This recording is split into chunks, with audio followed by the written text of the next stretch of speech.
Halo semuanya. Di video kali ini, sebelumnya aku perkenalan dulu ya.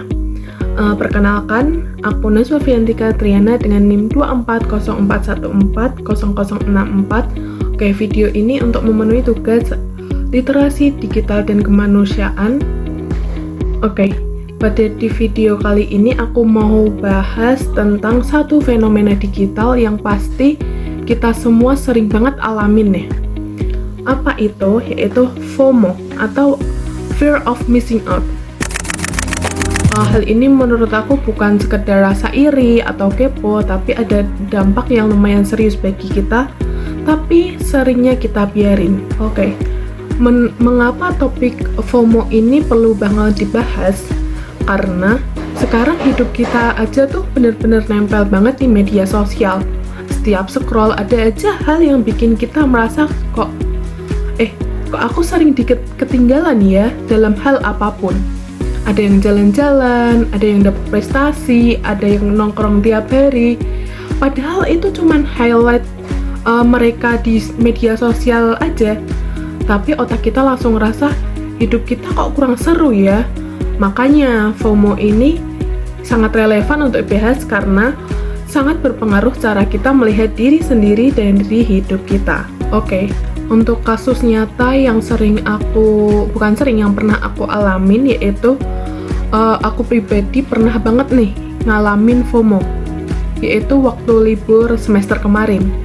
Teman-teman aku tuh banyak banget yang pergi liburan ke luar kota, magang atau hal yang lain. Jadi setiap buka Instagram tuh isinya story mereka yang seneng-seneng, dan aku cuman ya di rumah aja.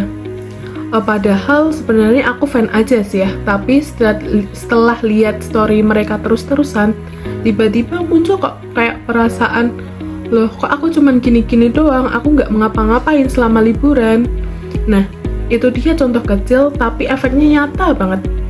Atau contoh lain yaitu fenomena publik seperti konser, event, atau promo midnight sale atau 12 ini ya, yang bulan Desember.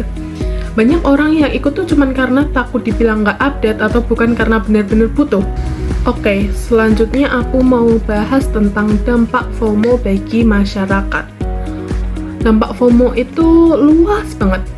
Yang pertama, bikin kita cemas. Kita terus merasa harus selalu online, harus selalu update biar nggak ketinggalan apapun. Ada juga yang kedua, susah menikmati hidup. Karena kita fokusnya malah ngebandingin diri sendiri dengan orang lain, jadi kita susah banget enjoy our life gitu. Dan yang ketiga, impulsive spending. Kita sering banget beli atau ikut event cuman biar nggak ketinggalan tren ya. Dan yang paling sering adalah self-esteem turn. Karena yang kita lihat online itu versi paling bagus dari hidup orang lain.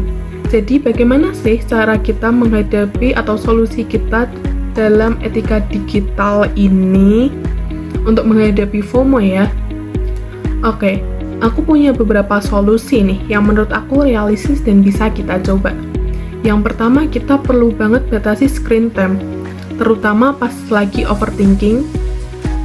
Yang kedua ada kalau yang semua hal apapun yang di medsos itu cuman highlight, bukan kehidupan asli orang-orang. Jadi banyak orang-orang tuh yang nunjukin versi terbaiknya mereka post di medsos, bukan real kehidupan asli mereka. Yang ketiga ada mindful browsing. Sebelum kita buka Instagram atau buka media sosial lainnya, kita perlu banget nih tanya diri sendiri, aku sebenarnya butuh nggak sih buka media sosial ini atau cuman merasa bosan aja? Nah, itu sering banget yang kita sepelein. Yang keempat, yaitu kurangin feed. Kalau misal kita lagi scroll nih, ada akun yang bikin kita insecure, kita mute aja atau unfollow aja. Tapi dari hal ini kita bisa ambil sisi positifnya ya. Bisa jadi kita ambil buat inspirasi kita. Untuk yang kelima yaitu kita perlu banget coba nikmatin momen offline kita. Karena nggak semua hal yang nggak semua hal itu harus dipost untuk bisa berharga. Nah, kalau kita pakai etika digital kayak gini, media sosial tuh akan jadi tempat sharing, bukan tempat ngebandingin hidup atau tempat balapan hidup gitu ya. Oke? Jadi itu refleksi aku tentang FOMO dan bagaimana fenomena ini ngaruh ke kita sebagai pengguna digital.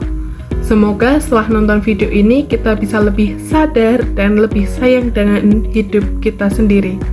Makasih udah nonton dan jangan lupa enjoy our life. Bye-bye.